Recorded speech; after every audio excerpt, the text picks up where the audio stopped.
নির্বাসনে, নির্যাতনে, কারাবাসে, আয়না করে যার জীবন গেল 17 বছর, তাকে আজকে দেশদ্রোহী বানানো হচ্ছে। এই কি রাজনীতি হওয়া উচিত?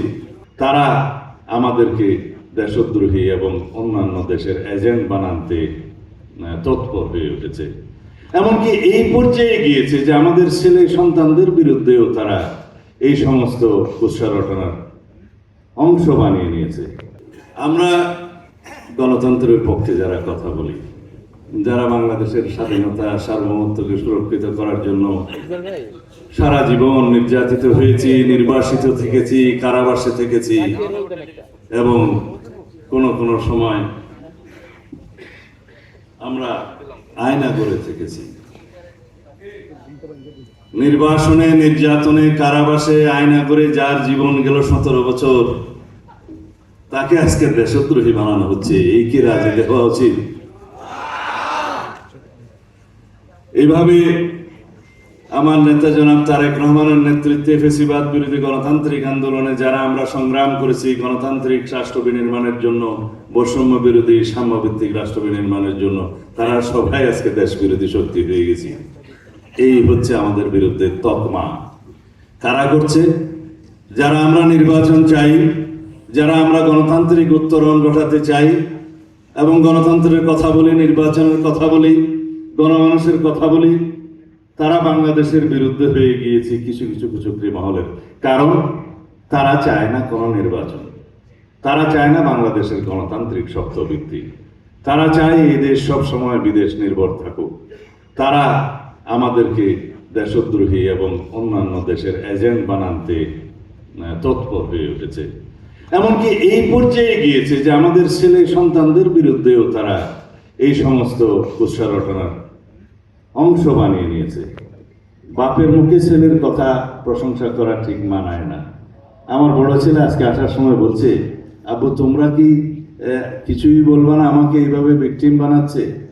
আমি বললাম, তুমি বিখ্যাত হয়ে যাচ্ছ, তোমার বিরুদ্ধে কুৎসা রটনা করে তোমাকে পরিচিত করে দিচ্ছে। বলে আমি সেই পরিচিতি চাই না। আমার ছেলে সৈয়দ ইব্রাহিম আহমদ একটি বিশ্ববিদ্যালয়ে শিক্ষকতা করেন, পিএইচডি করছে। সে ওয়ার্ল্ড র্যাঙ্কিং একটি স্টুডেন্ট ছিল, বিশ্ববিখ্যাত ইম্পেরিয়াল কলেজ লন্ডন থেকে গ্রাজুয়েশন করেছে। এখন যে কোনো ব্র্যান্ডের পুরাতন এসি বদলে নতুন ওয়ালটন এসিতে উপভোগ করুন 25% ছাড়। কিন্তু সে দেশে ফেরত এসছে দেশের সেবার জন্য। আমার উপর যে নির্যাতন হয়েছে, যে অত্যাচার হয়েছে, যে কারাবাস হয়েছে, তার সবকিছুর ভুক্তভোগী আমার পরিবার, আমার সন্তানরা। তারপরেও তারা দেশে ফিরে এসছে দেশের টানে। তারা তো বিদেশে থেকে যেতে পারতো, ব্রেন ড্রেন হয়ে যেত।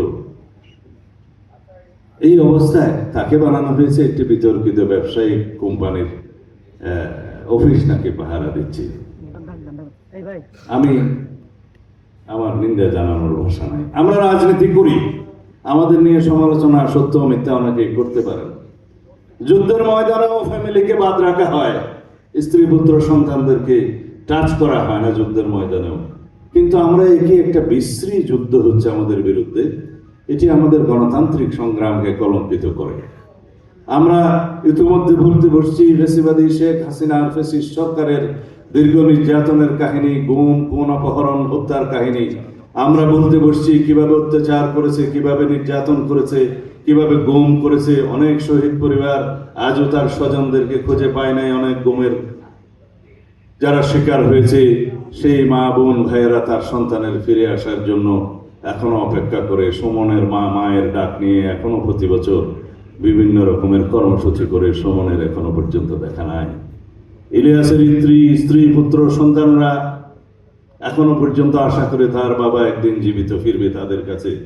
আমরা ভুলতে বসছি অনেক রকমের অত্যাচারের কাহিনী। যারা রাস্তায় রাস্তায় ঘুরেছে গুমের শিকার সন্তানের মুক্তির জন্য এখনো পর্যন্ত মুক্তির প্রহর গুনছে।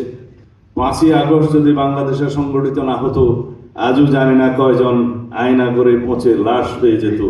সেই অত্যাচারের কাহিনী আমরা বলতে বসছি। আমরা যে বৈষম্যহীন সমাজ বিনির্মাণের জন্য সংগ্রাম করেছি, আজীবন গণতন্ত্রের পক্ষে ত্যাগ স্বীকার করেছি, অবিরাম সংগ্রাম করেছি ফ্যাসিবাদের বিরুদ্ধে, আমরা সেই ঐক্যকে কেন যেন নষ্ট করতে চাচ্ছি। কিছু কিছু শক্তি সেই গণতান্ত্রিক শক্তি সমূহের মধ্যে ফাটল ধরানোর জন্য অবিরাম প্রচেষ্টা করে যাচ্ছে। কেউ বিদেশে থেকে, কেউ স্বদেশে, কেউ বুঝতে চাচ্ছে না গণতান্ত্রিক উত্তরণ কবে হবে। আমরা সেই গণতন্ত্র, যে গণতন্ত্রের জন্য আমরা রক্ত দিয়েছি, আমাদের অন্যান্য দাবির মধ্যে প্রধানত দাবি ছিল আমরা ভোটাধিকার চাই, আমরা গণতন্ত্র চাই, আমরা সাংবিধানিক অধিকার চাই, আমরা বাংলাদেশে right to speech, right two association এবং ফ্রিডম অফ প্রেস চাই।